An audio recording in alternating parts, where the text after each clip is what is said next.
Welcome everyone to a new top 10 video, where in this one we are going to be talking about the portrait ghost from Luigi's Mansion on the Nintendo GameCube. Thought I'd make a quick top 10 list on my favorite portrait ghost in the game, so let's go ahead and get started with that.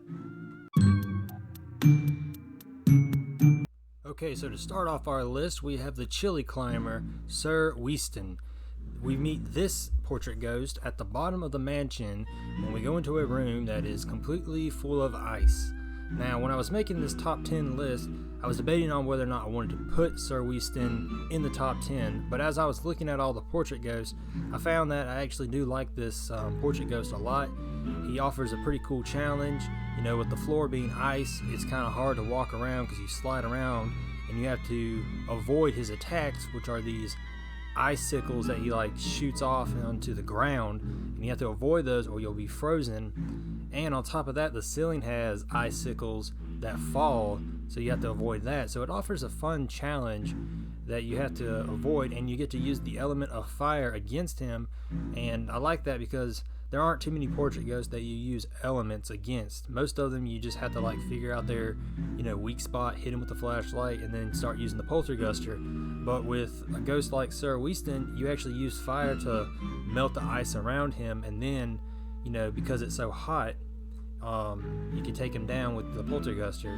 So I really like this ghost. He's really interesting, and he's kind of like the ice climbers from Super Smash Bros. So Sir Winston is our number 10 portrait ghost. Let's go ahead and move on to number 9.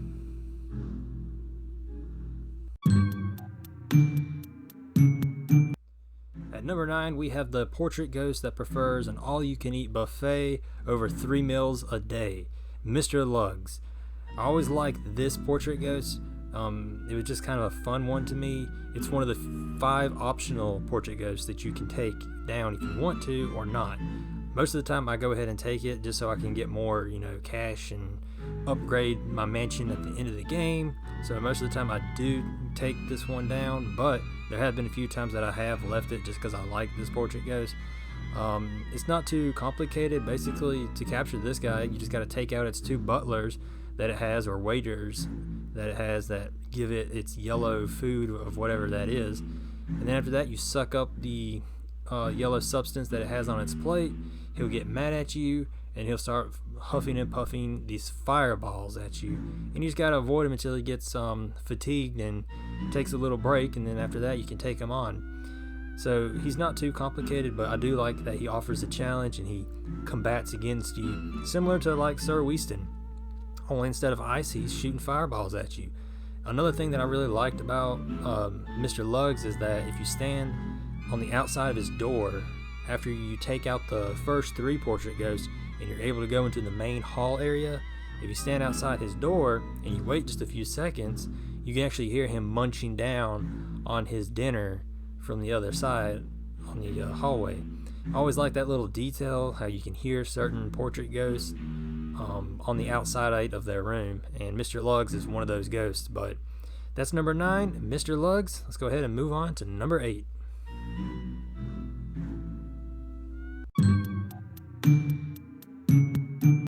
Number 8 is Henry and Orville, the 2 twin boys that you go up against later on in the game, midway through the game. I really like these 2 ghosts because they offer a cool challenge together. When you get into their room, you have to kind of mess around with a few things, but they eventually do show up. And when they do, they ask Luigi if he wants to play a game of hide and go seek. Once you say yes, they'll ask you to leave the room, and then they'll tell you to come back in immediately after.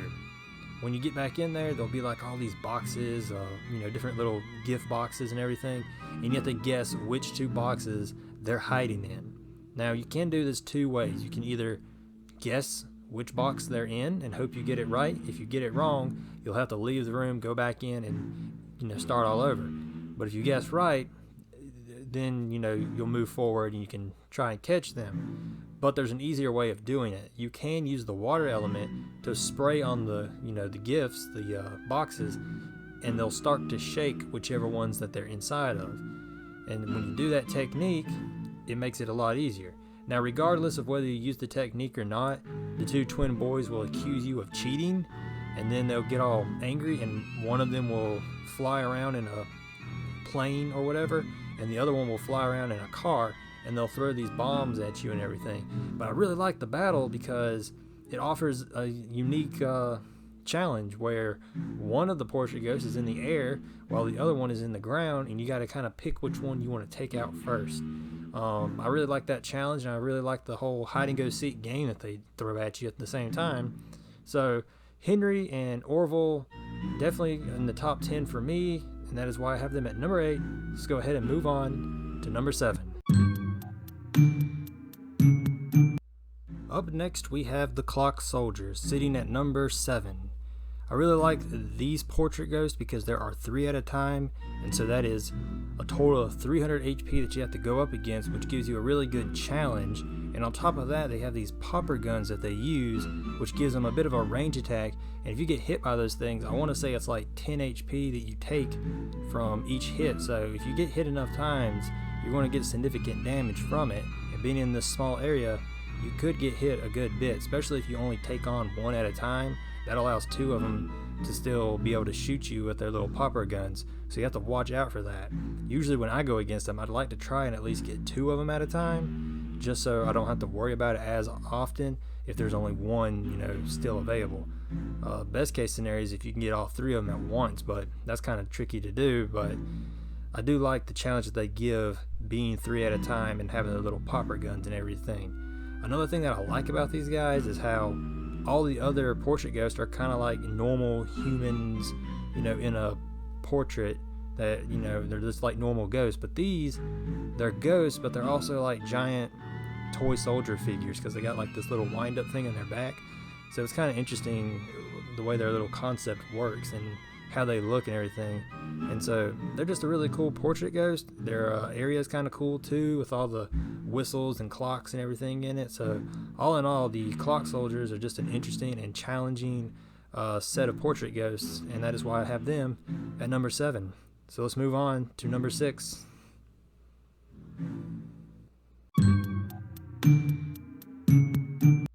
So at number 6 we have the Floating Rolindas.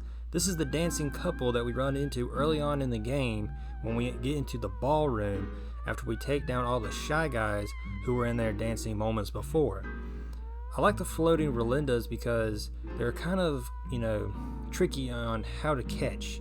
If you try and hit them with your flashlight too early, they'll just become this blurry figure, and so you have to kind of wait for the right moment. And the right moment is whenever the male dancer spins around the female dancer, and at that moment you can strike them with the flashlight and then begin using the polterguster to suck them in. I just like that because you have to kind of wait for the right moment, and it takes some time on your first playthrough to kind of figure out when the right moment is, but once you get it, they're not too tricky.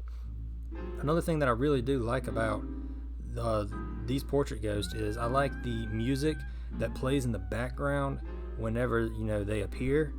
When you have the shy guys in the room at first, it's kind of like this fun, cheery, light-hearted sounding music, but as soon as they come in, it's a lot slower, kind of creepy, got this piano kind of playing and everything, and it sounds really cool. And I kind of wonder if Melody, another portrait ghost, is playing the piano when this is going on. But yeah, the Floating Rolindas, they are in my top 10, sitting at number 6. Let's go ahead and move on to the top 5.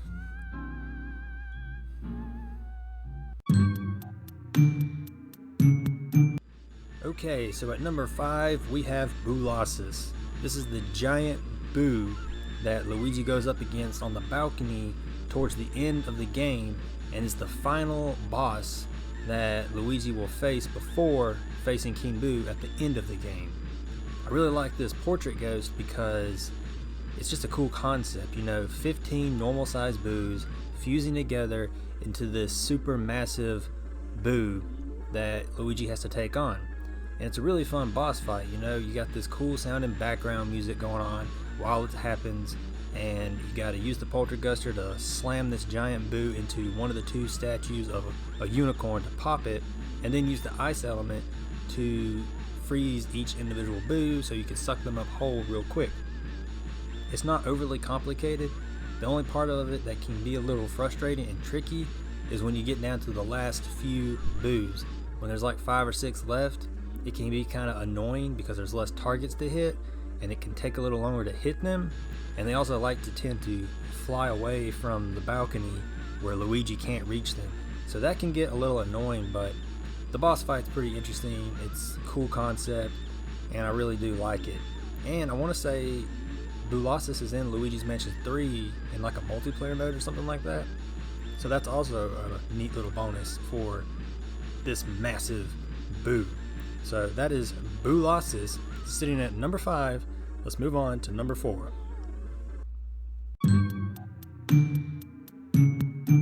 Okay, so at number 3 we have Melody the Pianist.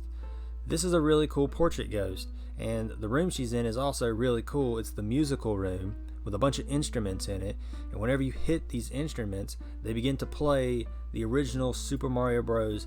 Theme, which is really cool to hear in Luigi's Mansion and is a nice little touch. Once you hit all the instruments and they start playing that theme, that is when Melody will appear at the piano. And the cool thing with her is she gives you kind of a trivia game where she asks you 3 questions, and the 3 questions are she'll play a song on her piano and you have to guess which Mario game that song is from. Once you answer all the questions correctly, she'll be impressed and she'll ask you if you want to have a little battle with her notes or something like that. And that is when she'll start playing her piano really fast and her notes will start to fly in the air. And that's when you just gotta use the polterguster to suck up the notes. She'll get confused and then you can strike her down. And that's pretty much the whole fight. But she's a really cool character, or she's a cool portrait ghost. And another interesting thing with her is, just like Mr. Luggs, where you can hear him eating outside the hall in his area, if you go to her area of the hall and you stand by her door, you can hear her playing the piano on the outside, which is always something I like because it's just cool to be able to hear the portrait ghost, from the other side of the walls. So that is Melody sitting at number 4. Let's go ahead and move on to number 3.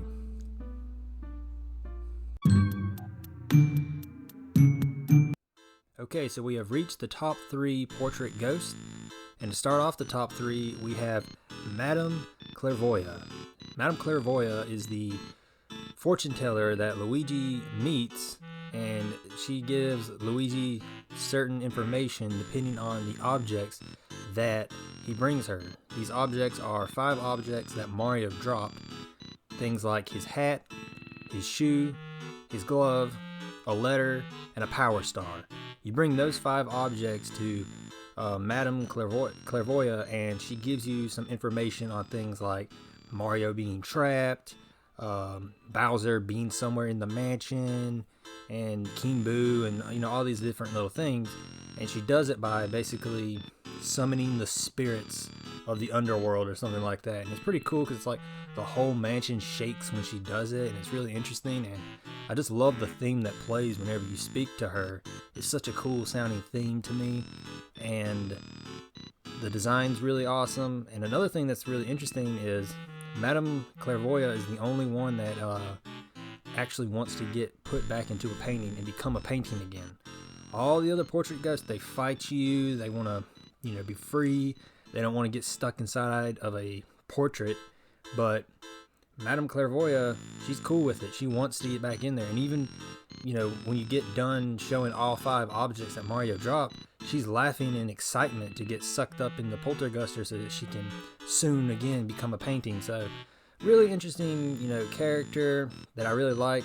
It's always fun looking for the 5 objects that Mario dropped, even though it's kind of odd because when you see him in the painting, he still has his hat on, he still has both gloves, and later on you see that he still has both shoes.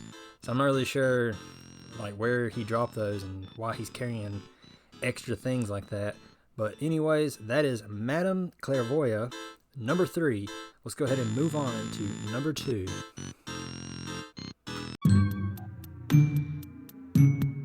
Taking the number 2 spot is the mansion's fear and despair, Bogemeyer.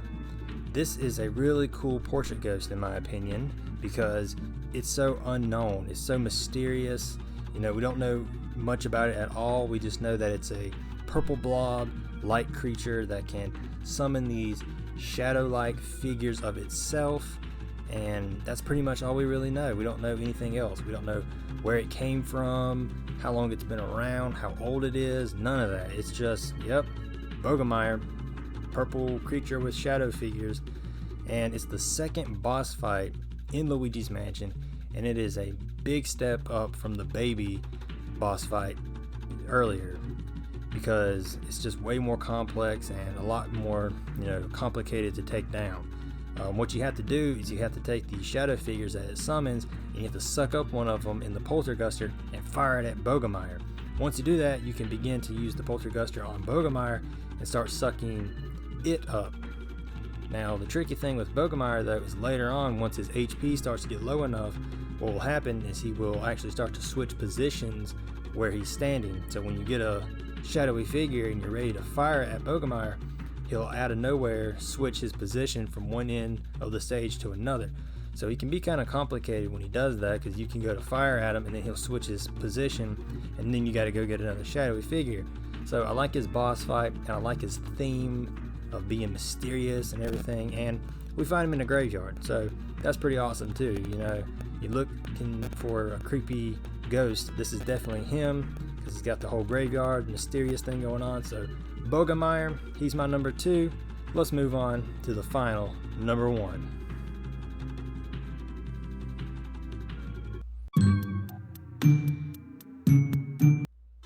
Taking the top spot for the number 1 portrait ghost goes to Vincent Van Gogh, the artist.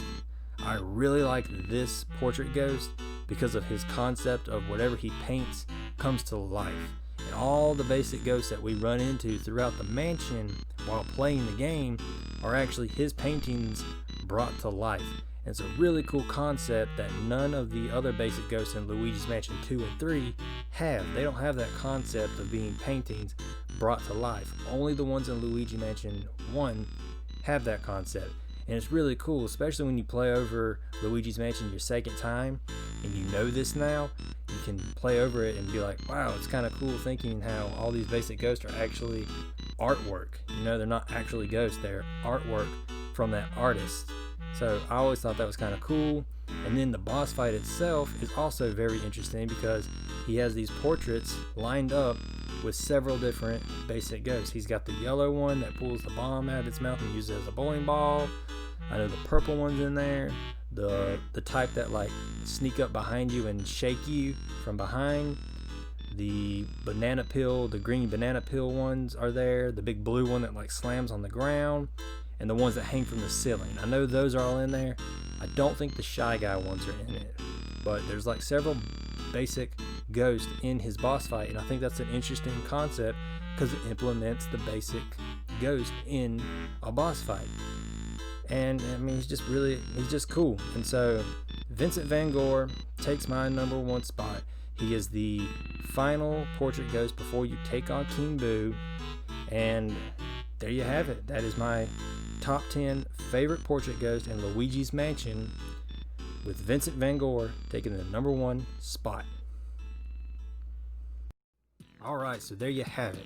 Those are my top 10 favorite portrait ghosts from Luigi's Mansion.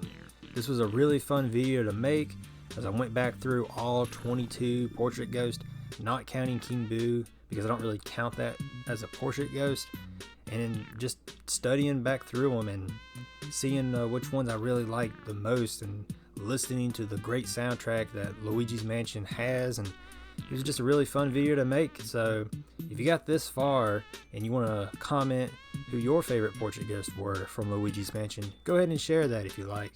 I'm going to go ahead and end this video here, and I will see you all on the next one. Thanks for watching.